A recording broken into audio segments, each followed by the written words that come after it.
बातें कहना चाहता हूं। हालांकि मैं जानता हूं वक्त बहुत ज्यादा हो चुका है और जो जिम्मेदारों ने ये मीटिंग रखी है उन सबके साथ साथ आप सब लोग भी मुबारकबाद के मुस्तहिक हैं कि इतनी देर से हमें सुनने के लिए यहाँ बैठे हैं। मैं आप सबका तमाम का शुक्रिया अदा करता हूं। बात बहुत मुख्तसर सी है मेरे दोस्तों, कोई तकरीर का ये मौजू नहीं है, ना तकरीर का वक्त है।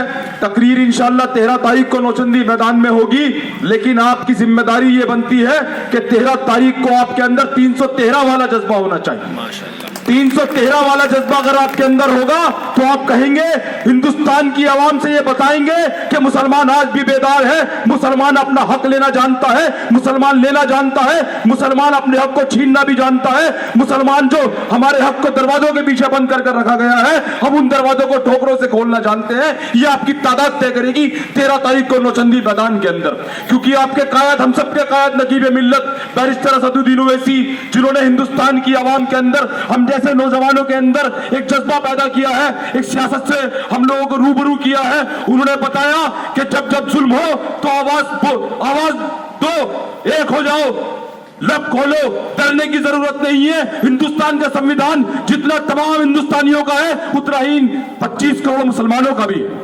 वही हक हिंदुस्तान का संविधान हमें भी देता है, वही हक तमाम लोगों को देता है। ये अलग बात है, ये अलग बात है कि हम लोगों को तमाम तरह से एहसास कमतरी का शिकार कर दिया गया, हम लोगों को एहसास कमतरी का शिकार कर दिया गया। लेकिन मेरे कायद कहते हैं और मैं उस बात को बहुत मजबूती से मानता हूं, हिंदुस्तान का लोकतंत्र बिना मुसलमान के अधूरा है, पूरा हो ही नहीं सकता। उसका जो मफहूम है हिंदुस्तान के संविधान का, वो बिना मुसलमान के पूरा हो ही नहीं सकता। और मुसलमान की तादाद, हमें यहां पर सुनिए मेरी बात, हम बहुत खुशनसीब हैं कि हम एक जमहूरी मुल्क में रह रहे हैं, हम जमहूरियत में रह रहे हैं। हम सलाम करते हैं हिंदुस्तान की जमहूरियत को, इसके संविधान को। हमारी लड़ाई न कभी जमहूरियत से रहेगी, न संविधान से रहेगी, न हिंदुस्तान से रहेगी। हमारी लड़ाई उन लोगों से है जिन्होंने हिंदुस्तान के संविधान को अपने हिसाब से बदलने की कोशिश की है। हमारी लड़ाई उन लोगों से है जिन्होंने मुसलमानों को हर तरह से दबाने की कोशिश की है। देखिए यहां पर मैं समझता हूं एक आदमी ऐसा नहीं होगा जिसने आज तक भारतीय जनता पार्टी को वोट दिया होगा यहां पर, क्योंकि मेरी कौम भारतीय जनता पार्टी को वोट नहीं दे सकती, मैं इस बात का कायल हूं। लेकिन यहां पर बहुत सारे ऐसे लोग हैं जिन्होंने भारतीय जनता पार्टी से डरकर कभी कांग्रेस को वोट दिया, कभी समाजवादी को वोट दिया, कभी बहुजन समाज पार्टी को वोट दिया। मेरे भाई 75 सालों से हम लोग ये काम करते आ रहे हैं। और 75 जब भारतीय जनता पार्टी से पहले जब जनसंघ थी तो ये लोग 2 सीटें जीता करते थे, ये लोग 2 सीटें जीता करते थे। और ये तमाम पार्टियां हमारा डर उन्हें दिखाती है, उनका डर हमें दिखाती है। मेरे भाई वो आज 2 सीटों से 325 पर है और हमारे हालात जहां थे हम उससे बहुत ज्यादा नीचे हैं। इस पर तस्करा करने की जरूरत नहीं है, आप सब जानते हैं। अभी ये खेल बंद करना होगा, अभी ये खेल बंद करना होगा। न हमें किसी को हराने के लिए वोट डालनी है, न हमें किसी को जिताने के लिए वोट डालनी है, हमें अपने हक को हासिल करने के लिए वोट डालनी है।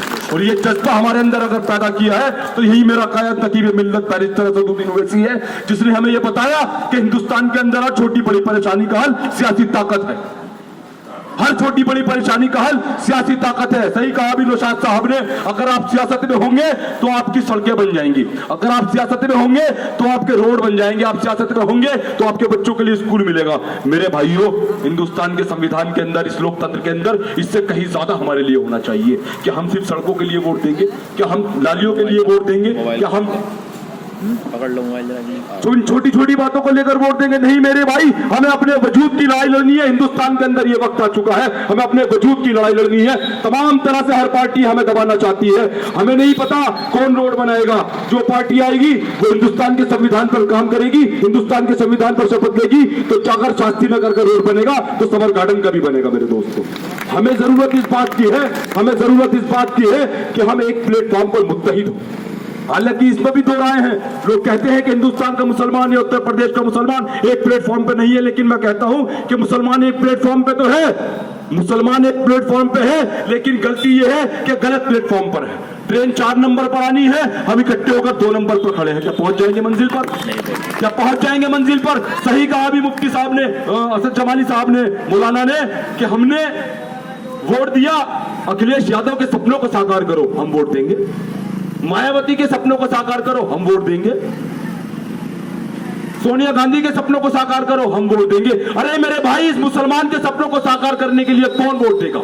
बताइए कौन वोट देगा? आज वक्त आ चुका है, हमारे बीच में एक ऐसा नेता है, हमारे पास एक ऐसा कायद है जो खुदा की कसम, अगर आप हम इसकी कदर नहीं कर पाए तो आने वाले 100 साल तक कोई भूल जाइएगा, हिंदुस्तान के अंदर मुसलमानों को कोई नेता होगा, कोई नहीं होगा। अब जरूरत इस बात की है, हमें नहीं देखना कि हमारे साथ कौन है, हम अब यादव का भी हाथ पकड़ेंगे कि भाई आओ मजलिस इत्तेहादुल मुस्लिमीन को वोट दो। क्यों? क्योंकि हमने 4 बार तुम्हारा मुख्यमंत्री बनाया है। अब हम दलित को भी हाथ पकड़कर कहेंगे कि आओ भाई बैरिस्टर असदुद्दीन ओवैसी के साथ चलो। क्यों? क्योंकि हमने 4 बार मायावती को मुख्यमंत्री बनाया है।